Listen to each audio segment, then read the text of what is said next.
Hola, qué gusto tenerte nuevamente con nosotros. Estamos en una cápsula más donde estaremos hablando acerca de la actividad o pasividad en la que la iglesia se puede encontrar. Jesús compartió el Evangelio del Reino y él estableció principios clave que serían indispensables para que la iglesia pudiese caminar representándolo en esta tierra y mostrando la realidad del reino. Y recordarás que te hablaba yo de 3 elementos en la cápsula anterior, con eso cerrábamos, en donde yo te comentaba que el reino de Dios tiene 3 elementos primordiales que están incluidos en lo que tú y yo debemos estar viviendo en estos tiempos. Bien, el primero de ellos tiene que ver con el gobierno, donde está implícito el poder, tiene que ver con la autoridad delegada y tiene que ver con la representatividad. Ahora, este último elemento corresponde a la revelación de Dios mismo a través tuyo, visto por otros. Tú y yo debemos comprender que estamos en esta tierra para representar fielmente a Jesús. Nosotros estamos como en su lugar para actuar y enseñar como Él lo hizo. Evidentemente, por eso fue enviado el Espíritu Santo. Jesús rogó al Padre para que el Espíritu nos fuese enviado, de tal manera que nosotros pudiésemos tener lo mismo que Él tuvo para poder tener la efectividad que Él tuvo en su ministerio y nosotros podamos representar fielmente su persona en esta tierra, estableciendo el reino que Él acercó a nosotros. Así que estaremos avanzando en este tema, estaremos avanzando en todo aquello que corresponde al reino de Dios. Y lo que te voy a comentar el día de hoy tiene que ver con esa instrucción que Jesús les dio a los discípulos. Primero les dice, quédense en Jerusalén y después de que haya venido sobre ustedes el Espíritu Santo y los empodere, entonces ustedes podrán salir de Jerusalén a Judea, a Samaria y hasta lo último de la tierra y podrán ir acercando el reino de Dios a todas las naciones. Pero fíjate que es importante lo sucedido. ¿Qué pasa? Viene el Espíritu Santo y los discípulos no salen de Jerusalén, se quedan. Y es que lo que muchas veces sucede es que nos acomodamos con aquellas instrucciones que nos permiten estar en una zona de confort, sin ir al cumplimiento de aquellas instrucciones que vienen de parte del Espíritu Santo y nos quedamos en un área o en un momento de pasividad donde podemos estacionarnos sin llegar al cumplimiento de nuestro propósito. Tú recordarás lo que dice la palabra de nuestro Dios en Marcos capítulo 16, versos 15 al 18. Jesús les dice, id por todo el mundo y predicad el evangelio del reino a toda criatura. El evangelio que nosotros debemos compartir es el mismo evangelio que Jesús compartía cuando iba de aldea en aldea. Dice, el que creyere y fuere bautizado será salvo, mas el que no creyere será condenado. Y estas señales seguirán a los que creen. En mi nombre echarán fuera demonios, hablarán nuevas lenguas, tomarán en las manos serpientes y si bebieren cosa mortífera no les hará daño. Sobre los enfermos pondrán sus manos y sanarán. Generalmente, cada instrucción que Dios nos da para que nosotros caminemos en ella serán cosas que a ojos humanos parezcan imposibles y en realidad lo son, porque cuando Él te dice irán y pondrán las manos sobre los enfermos y estos sanarán, evidentemente en ti y en mí no hay poder alguno para restaurar órganos, para reconstruir órganos, para sustituir órganos, para restablecer la salud. No lo hay en nosotros. Sin embargo, todas esas acciones imposibles que Dios nos manda hacer serán posibles siempre y cuando el Espíritu de nuestro Dios esté reposando sobre nosotros y entonces tú y yo vamos a poder cumplir esa encomienda. Eso es lo que Jesús les dijo, quédense en Jerusalén hasta que el Espíritu venga sobre ustedes y ustedes sean empoderados. Por lo tanto, para compartir el Evangelio del Reino necesitamos al Espíritu Santo. Ahora, ¿qué sucede en el libro de los Hechos en el capítulo 2? Si partes desde el verso 1, va a decir la palabra de nuestro Dios de la siguiente manera. Cuando llegó el día del Pentecostés, estaban todos unánimes y de repente vino del cielo un estruendo como de un viento recio que soplaba, el cual llenó toda la casa donde estaban sentados. Y se les aparecieron lenguas repartidas como de fuego, asentándose sobre cada uno de ellos, y fueron todos llenos del Espíritu Santo. Ahí se está cumpliendo la promesa que Jesús les dijo a los discípulos que recibirían del Padre. Vino el Espíritu Santo, se estableció sobre ellos, vino, reposó sobre ellos y todos fueron llenos del Espíritu Santo. Pero fíjate lo que sigue diciendo ahí el verso 4, dice, y comenzaron a hablar en otras lenguas según el Espíritu les daba que hablasen. Así que si tú haces la conexión con Marcos 16, 17, donde Jesús les está diciendo a los discípulos, estas señales seguirán a los que creen, ahí está incluida el hablar en nuevas lenguas. ¿Qué sucede cuando el Espíritu Santo viene sobre ellos?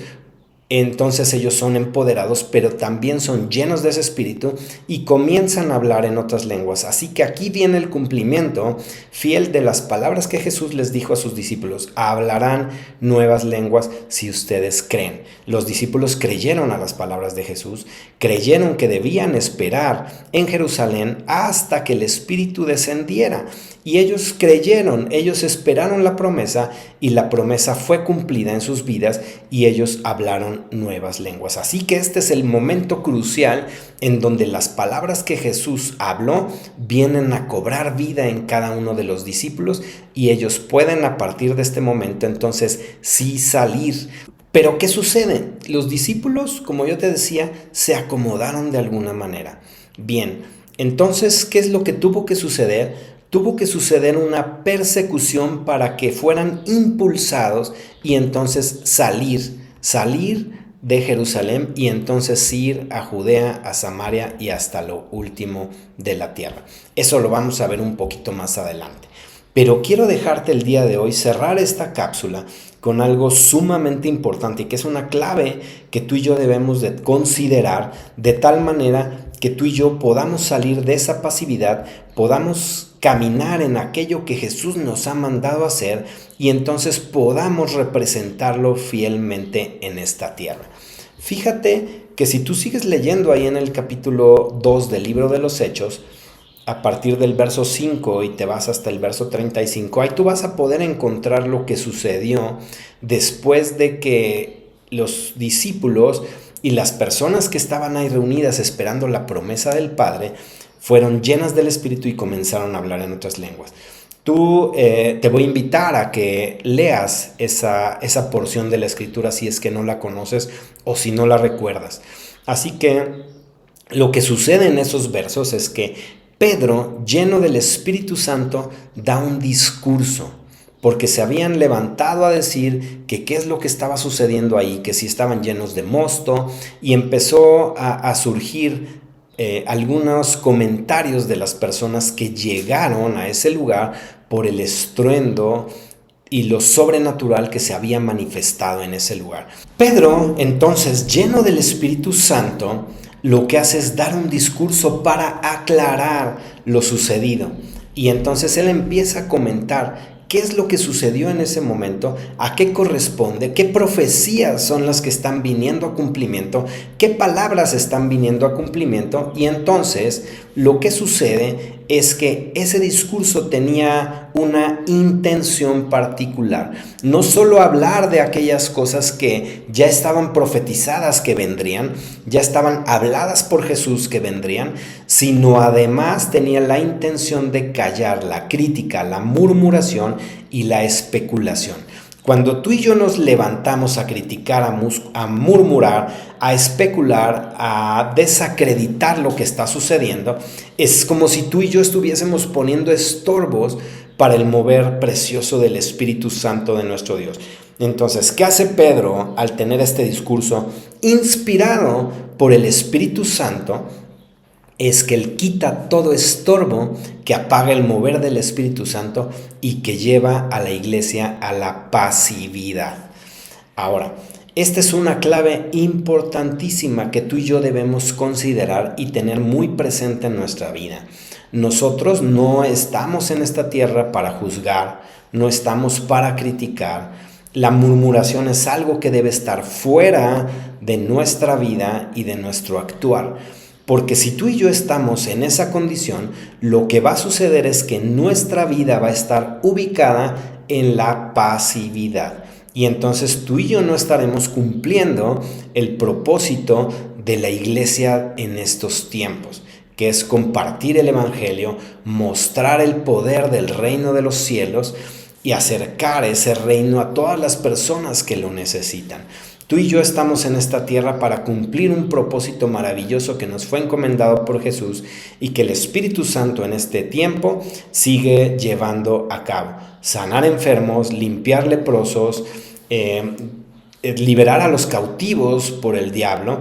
Así que tú y yo seguimos teniendo esa misma encomienda de establecer y mostrar el poder que hay en el reino de los cielos, el cual está representado en esta tierra por ti y por mí.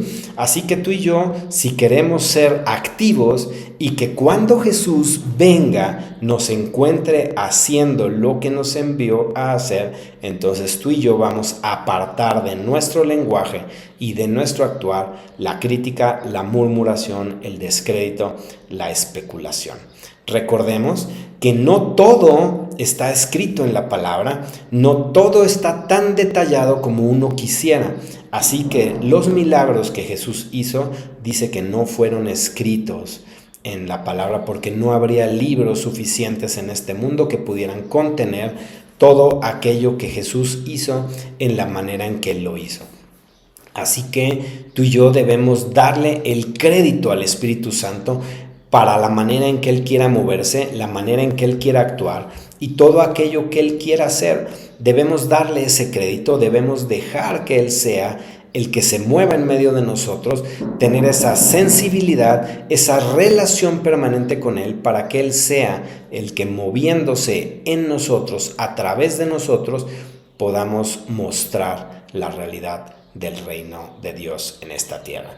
Así que ten en cuenta que debemos apartarnos de todo aquello que puede entristecer al Espíritu Santo o peor aún, apagarlo. Así que tú y yo tenemos una gran responsabilidad. Debemos apartarnos de todo aquello que significa un estorbo y que nos puede ubicar en la pasividad. Yo estoy seguro que la iglesia en este tiempo debe ser una iglesia activa, debe salir del letargo o de la pasividad en la que se encuentra. Efectivamente estaba profetizado que en los tiempos iba a llegar un momento en donde la iglesia iba a pasar por ese letargo. Pero tú y yo tenemos la responsabilidad de estar despiertos, de estar activos. Así que tú y yo tenemos esa gran responsabilidad de mostrar el reino de Dios. Que el Señor te bendiga, nos vemos en la siguiente cápsula donde seguiremos abordando otros principios clave que debemos incorporar en nuestra vida para que nuestra vida sea una vida activa y útil en las preciosas manos de nuestro Dios. Que el Señor te bendiga.